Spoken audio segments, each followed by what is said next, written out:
మహాగణుడును మహోన్నతుడైన యేసుక్రీస్తు వారి పుణ్యనామంలో ప్రియులారా, మీ అందరికీ వందనాలు. క్షేమముగా ఉన్నారా? దేవుని ఆరాధిస్తూ ఉన్నారా? సమస్యల నుండి విడుదల పొందుతూ ఉన్నారా?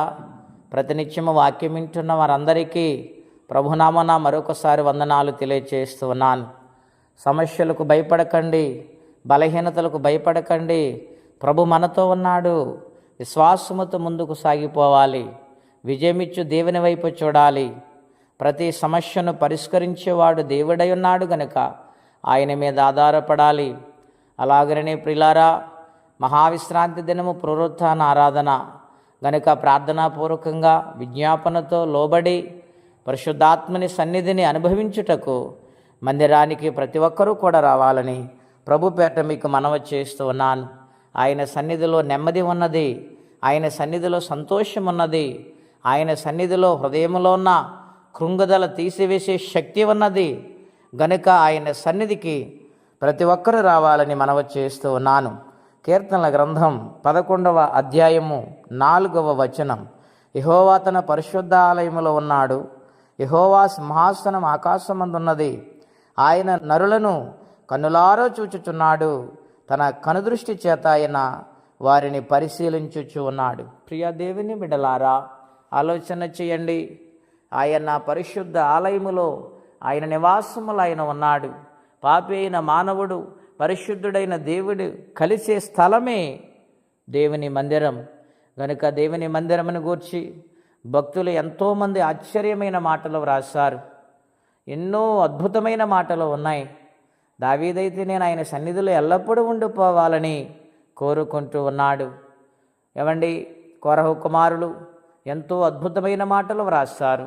దేవుని మందిరములో ఆశ, తృష్ణ, ఎన్నో ఆశ్చర్య కార్యములు చూచే స్థలమదని వ్రాసి ఉన్నారు.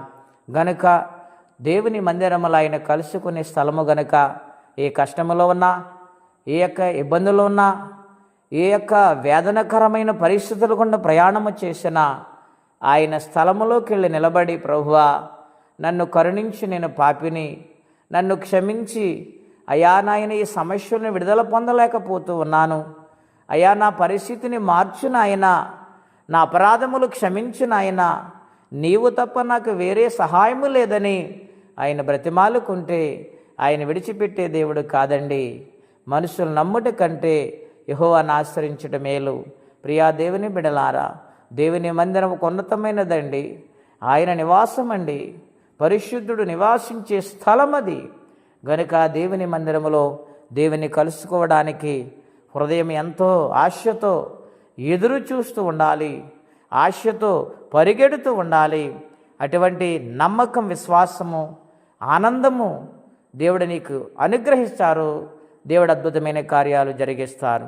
దేవుని మందిరములో ఉన్నప్పుడు చాలామంది అండి, నేను ఇంటి దగ్గర ప్రార్థన చేసుకుంటున్నానులే, దేవుడు వింటాడులే, ఎక్కడైనా వింటాడంటారు. లేదండి, దేవుడు మోషేతో మాట్లాడుతూ ఇశ్రాయేలు ప్రజలను కలుసుకోవడానికి ప్రత్యక్ష గుడారాన్ని ఏర్పాటు చేశారు. దాని యొక్క కొలతలు చెప్పారు, దాని విధానాన్ని చెప్పారు. దేవుడు ఏదైనా క్రమముగా చేస్తాడు. గనుక మనము కూడా ఆయన సన్నిధికి వెళితే ఖచ్చితమైన కార్యాలు చూస్తాం. ఆయన సన్నిధానములో దీవించబడతాం. ఇటువంటి సమస్య అయినా ఆయన తీర్చగలడు. యెహోవాకు అసాధ్యమైనది ఏది లేదని వాగ్దానం ఉన్నది. గనుక హన్నా ప్రార్థన ఆలకించి, ఆమె కొరతను తీర్చి, ఆమెను ఒక సాక్షిగా ఉంచి, ఆమె బిడ్డను దాను మొదలుకొని బేర్షెబా వరకు న్యాయాధిపతిగా, ప్రవక్తగా దేవుడు మార్చలేదా? మన జీవితాలు కూడా ఆశ్చర్యకార్యములు జరిగించాలంటే ఆయన మందిరములు అడుగుపెట్టి ప్రార్థించాలి, ఆయన బ్రతిమాలుకోవాలి. దేవుని బిడ్డలారా, ఈ దినం ఎంతో సంతోషకరమైన రోజు కనుక ప్రతి ఒక్కరూ కూడా దేవునిని ఆరాధించి మహిమపరచాలని ప్రభుపేట మనవి చేస్తూ, ఆయన దేవునిలో సంపూర్ణంగా అనుభవించాలని ప్రభుపేట మనవి చేస్తే మాటలు ముగిస్తూ ఉన్నాను. ప్రార్థన అండి. అత్యంత కృపగలిగిన దేవా, మహోన్నతమైన మీ నామం కొరకై వందనాలు. నీ సన్నిధానములో ఎంతో సంతోషము, సంపూర్ణ ఆనందం ఉన్నది నాయన. ప్రతి సమస్యకు పరిష్కారం ఉంది నాయన. నీ సన్నిధానములో ప్రభువా ఎల్లప్పుడూ ప్రార్థించేవారుగా, నిన్ను బ్రతిమాలుకునేవారుగా, ప్రతి సమస్యను విడుదలిచ్చే నీ వైపు చూసేవారిగా మీ కృపా సహాయము, మీ ఆత్మ సహాయం మాకు దయచేయండి. ఎవరి కష్టములో, బాధలో, ఇబ్బందుల్లో ఉన్నారు నాయన, వారి పరిస్థితులు నాయన అననుకూలంగా ఉన్నాయేమో, నాయన కృంగిపోతూ ఉన్నారేమో, నాయన నిరుత్సాహపడిపోతున్నారేమో, అయ్యా చేయి చాపి వారిని ఆదరించు నాయన. తల్లైనా మర్చిపోద్దేమో కానీ నేను నిన్ను మరువనని వాగ్దానం చేశావు. ఇటువంటి కష్టమైన తీర్చే దేవుడు, ఇటువంటి సమస్య అయిన పరిష్కరించే దేవుడు, మనసుకు నెమ్మదినిచ్చే దేవుడు అయ్యా. నీ పాదాలు కొందనాలు బాబు. ఈ విశ్రాంతి దినం ప్రతి ఒక్కరిని కూడా జ్ఞాపకం చేసుకుని నాయన ప్రతి ఒక్కరి సమస్యను విడిపించి మేలు చేసి మహిమ పొందమని, ఈ దినమంతా మీరు రెక్కల సాటును కాచి కాపాడమని యేసుక్రీస్తు వారి పుణ్యనామములో ప్రార్థించి అడిగి పొందినాము తండ్రి. ఆమెన్. దేవుడు దీవించును గాక. ఆమెన్.